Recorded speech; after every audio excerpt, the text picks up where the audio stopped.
नमस्कार दोस्तों, स्वागत है आप सभी का ग्रीन टीवी के खास कार्यक्रम किसान बुलेटिन में। और मैं हूं आपकी सेवक और मित्र पारुल यादव। आज के किसान बुलेटिन में सबसे पहले नजर डालेंगे सब्जी की फसल खराब होने पर बिहार सरकार देगी आर्थिक मदद। फिर जानेंगे पपीते की खास किस्म के बारे में जिसकी खेती करने के लिए अनुदान देगी छत्तीसगढ़ सरकार। इसके बाद आपको देंगे गुजरात के भरूच में आयोजित की गई किसान चौपाल की जानकारी। कपास प्रबंधन, ट्रैक्टर, टायर, गाड़ी रखरखाव व मिलेट्स की खेती पर हुई विस्तृत चर्चा। किसानों को बेहतर सुविधाएं व सहूलियत देने के लिए हाल ही में बिहार सरकार द्वारा चलाई जा रही फसल सहायता योजना में बदलाव किया गया है। अब इस योजना के तहत सरकार ने सब्जियों की फसलों पर भी आर्थिक सहायता देने का फैसला लिया है। आपको बता दें कि बीते दिनों मुख्यमंत्री नीतीश कुमार की अध्यक्षता में हुई मंत्रिमंडल की बैठक में ये निर्णय लिया गया। खबर की माने तो राज्य में सब्जी की खेती बड़े पैमाने पर की जाती है, लेकिन फसल बर्बाद होने पर किसानों को बड़े पैमाने पर नुकसान भी उठाना पड़ता है। मगर अब सरकार द्वारा किसानों को इस नुकसान से बचाने के लिए ये फैसला लिया गया है। मुख्य सचिव आमिर सुबहानी ने जानकारी देते हुए बताया कि राज्य सरकार ने बिहार फसल सहायता योजना के तहत सब्जी की फसलों को भी अधिसूचित करने की स्वीकृति दे दी है। प्रतिकूल मौसम के दौरान अगर फसलों की क्षति होती है तो सरकार ने 2 तरह की सीमा निर्धारित की है, जिसमें अगर फसल को 20% तक का नुकसान पहुंचता है तो उस अवस्था में किसानों को प्रति एकड़ 7500 रूपये राशि दी जाएगी। वहीं अगर सब्जी की फसल 20% से ज्यादा नुकसान होती है तो 10,000 रूपये प्रति एकड़ सहायता दी जाएगी। इससे पहले फसल सहायता योजना के तहत सब्जी की खेती को शामिल नहीं किया गया था। वहीं किसान सरकार के इस निर्णय से काफी खुश नजर आ रहे हैं।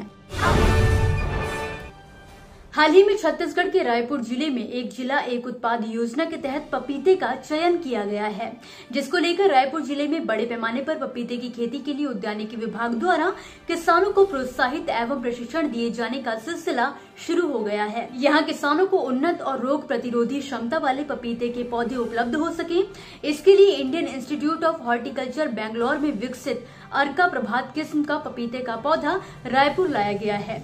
इसकी मदद से नर्सरी तैयार कर किसानों को रोपण के लिए अर्का प्रभात पौधा उपलब्ध कराए जाने की तैयारियां भी शुरू कर दी गई हैं। बात करें इस किस्म की खासियत की तो ये एक स्पॉट वायरस रेजिस्टेंट वैरायटी है। इसमें वायरस से लड़ने की प्रतिरोधक क्षमता ज्यादा होने की वजह से पौधा रोग रहित रहता है।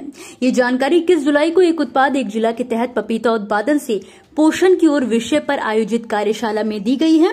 इस कार्यशाला में किसानों को पपीता की खेती के लिए प्रोत्साहित करते हुए उप संचालक उद्यानिकी कैलाश सिंह पैकरा ने कहा कि इसकी खेती के लिए शासन द्वारा किसानों को 50% अनुदान तथा बिना ब्याज के 3 लाख रुपए तक का ऋण दिया जा रहा है। उन्होंने कहा कि पपीता एक पौष्टिक फल है, इसकी पत्ती भी उपयोगी है। गुजरात के भरूच जिले में बीती 24 जुलाई को कृषि एवं किसान कल्याण विभाग गुजरात के सहयोग से ग्रीन टीवी द्वारा किसान चौपाल का आयोजन किया गया, जिसमें कपास प्रबंधन, ट्रैक्टर, टायर, गाड़ी रखरखाव और मिलेट्स की खेती पर विस्तृत चर्चा की गई। आपको बता दें कि इस कार्यक्रम का आयोजन CEAT limited, Hyundai Motors India limited व धानुका एग्रीटेक लिमिटेड के प्रायोजन में किया गया।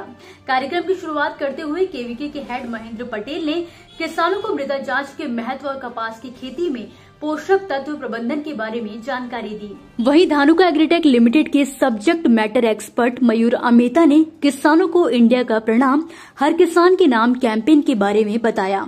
वह कपास उत्पादक किसानों के लिए धानुका द्वारा की गई पहल से भी उन्हें अवगत कराया।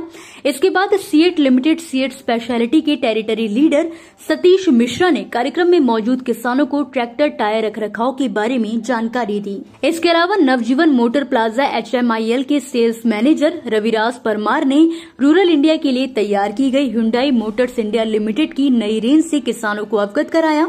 इसके बाद कार्यक्रम को आगे बढ़ाते हुए भरूच गुजरात के जिला कृषि अधिकारी प्रवीण मंदानी ने मिलेट्स की खेती को लेकर किसानों को जागरूक किया। साथ ही सरकार द्वारा चलाई जा रही कृषि योजनाओं के बारे में भी विस्तार से बताया। वहीं भरूच की हॉर्टिकल्चर ऑफिसर जगदीश बलदानिया ने भी बागवानी से जुड़ी योजनाओं से किसानों को अवगत कराया। आपको बता दें कि भरूच में आयोजित हुई इस किसान चौपाल में करीब 300 से ज्यादा किसानों ने बढ़ चढ़कर हिस्सा लिया, जिनमें से कई प्रगतिशील किसानों को कृषि क्षेत्र में उनके योगदान व तकनीकी ज्ञान के लिए ग्रीन टीवी इंडिया, कृषि विभाग Gujarat, CEAT limited, Hyundai Motors India limited व धानुका एग्रीटेक लिमिटेड के द्वारा प्रशस्ति पत्र देकर भी सम्मानित किया गया। तो दोस्तों, ये थी वो खबरें जिन्हें हमने आप तक विस्तार से पहुंचाया, लेकिन अब हम बात करेंगे कुछ ऐसी खबरों की जिनके बारे में भी आपके पास जानकारी होना जरूरी है। तो चलिए फटाफट से एक नजर डालते हैं खेती किसानी और कृषि क्षेत्र से जुड़ी आज की छोटी बड़ी अपडेट्स पर। हरियाणा राज्य में अधिक बारिश के चलते किसानों की फसलों को काफी नुकसान हुआ है, जिसको लेकर राज्य के मुख्यमंत्री मनोहर लाल ने मंगलवार को देर शाम गांव भिवानी खेड़ा में बाढ़ से प्रभावित क्षेत्रों का जायजा लिया। इस अवसर पर मुख्यमंत्री ने कहा कि प्रदेश में बाढ़ के पानी से प्रभावित क्षेत्रों में पूरी तरह खराब हो चुकी फसल का पंजीकरण करवाया जा रहा है और पूरी तरह फसल खराब होने पर सरकार की तरफ से 15,000 रूपए प्रति एकड़ का मुआवजा भी दिया जाएगा। भारत सरकार द्वारा गैर बासमती सफेद चावल के निर्यात पर बैन लगाने के बाद अमेरिका में चौंका देने वाला नजारा देखने को मिल रहा है।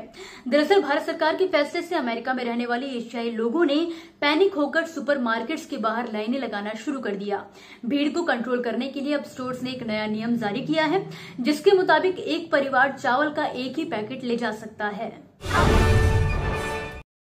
आंध्र प्रदेश के चित्तूर में एक किसान रातों रात टमाटर की खेती करके करोड़पति बन गया। आपको बता दें, किसान पी चंद्रमौली और उनके भाई मुरली दोनों काराकमांडा गांव के रहने वाले हैं। दोनों भाई बीते कई सालों से टमाटर की खेती करते आ रहे हैं, लेकिन इस साल उन्हें टमाटर की खेती से करोड़ों की कमाई हुई। पिछले कुछ हफ्तों में चंद्रमौली ने टमाटर के 40,000 बॉक्स बेचे हैं, जिससे उन्हें 4 करोड़ रुपए की कमाई हुई है। किसानों को मिलने वाले दूध के कम दाम को लेकर एक बार फिर महाराष्ट्र में आंदोलन होने वाला है, क्योंकि दुग्ध विकास मंत्री के आदेश के बावजूद भी किसानों को उचित दाम नहीं मिल रहा। ऐसे में अहमदनगर के राहुरी कस्बे से इस आंदोलन की शुरुआत करने की घोषणा की गई है। आपको बता दें, स्वाभिमानी शेतकरी संगठन के बैनर तले 28 जुलाई को किसानों और पशुपालकों ने यहीं पर रास्ता रोको अभियान शुरू करने का निर्णय लिया है।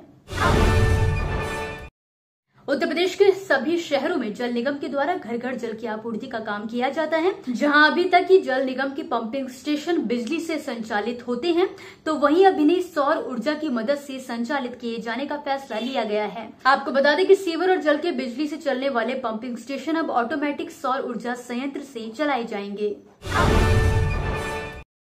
इसी के साथ आज के किसान बुलेटिन की बड़ी खबरों में फिलहाल के लिए बस इतना ही। आप मुझे दीजिए इजाजत और देखते रहिए ग्रीन टीवी। नमस्कार। देखिए ग्रीन टीवी YouTube पर भी, बस सब्सक्राइब करें और बेल आइकन दबाएं।